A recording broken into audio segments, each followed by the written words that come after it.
fa izy andidin'ny anjeliny aminao mba hiaro anao eny amin'izay rehetra alehanao. Eny an-tanany no hitondrandreo anao, fandrao tafitohina amin'ny vato ny tongotrao.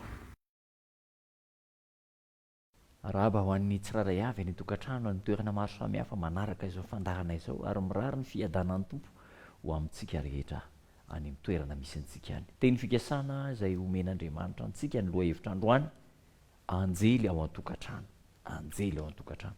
Salamo 1:10 sy ny 12 manao hoe fa izy andidiny anjeliny aminao mba hiaro anao eny amin'izay rehetra alehanao, eny an-tanany no hitondran'ireo anao, fandrao tafitohina amin'ny vato ny tongotrao. Misy anjely irahan'Andriamanitra hiambina ny zanona ny tsiraray avy. Misy anjely irahan'Andriamanitra hanolo-tsaina antsika tsiraray avy ka hiaro antsika eny amin'ny toerana maro isan-karazany izay alehantsika. Zao ny ambaran'ny soratra masina ao amin'ny Matio 20:10 tandremo, mitandremo, fandrao, manao tsinotsinona na dia iray madinika ireny ary ianareo fa lazaiko aminareo ny anjeliny any an-danitra mahita mandrakariva ny tavany ndraiky izay any an-danitra. Amin'ny alalan'ny fikarakarana an'ireny madinika ireny, ny fijerentsika an'ireny olona manodidina antsika ireny dia miteny amintsika amin'ny alalan'ireny ny anjely ka tandremo manao tsinotsinona an'ireny. Zao mantsy no mampalahelo, vitsy dia vitsy no mahatsapa fa misy anjely manodidina antsika. Ary ireo anjely ireo dia tena sarobidy manao asa fanompoana ho an'izay andova famonjena ny anjely. Reny ny anjely ny fitenitsika ao an-tokantrano, fantatry ny anjely ny fihetintsika izay tsy misy faharetana, hitan'ny anjely ny ara-tsi-panahy miseho, zany no tokony ho fantatsika.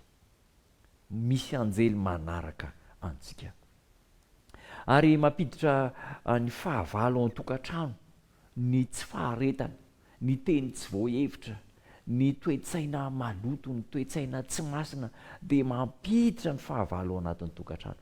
Ray aman-dreny malala, ry namako isany, miangavy ianareo amin'ny anaran'i Kristy aoka alemy fanatsika ao an-tokantrano.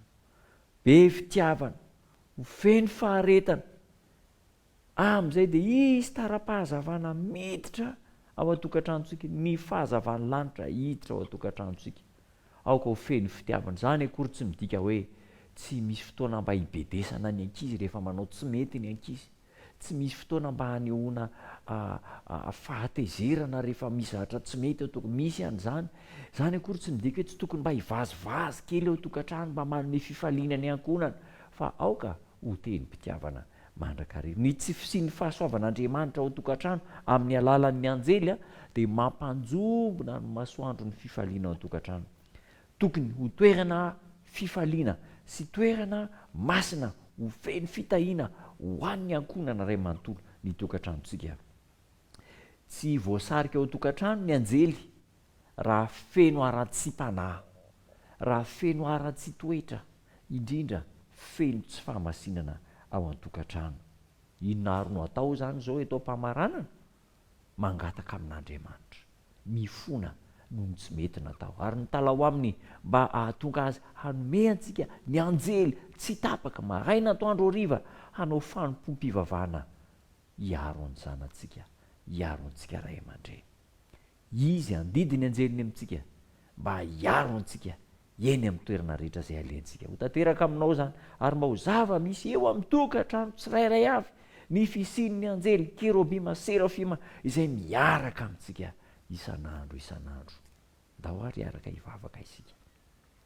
Misaotra tompo tsara noho ny teny fikasana azo antoka fa omenao anay ny anjely, hiaraka aminay, hiaro anay, hitari-dalana anay, hanome fifaliana anay. Tompo tsara omeo hery, ampianaro mba hanao tenim-pitiavana mandrakariva, mba ho feno fandeferana, ho feno faharetana ka ny tokantranonay dia hahatamana ny anjely ny lanitra. Ho fahasambarana ao anay zany. Amin'ny anaranao Jesosy no anonako ny vavaka. Amen.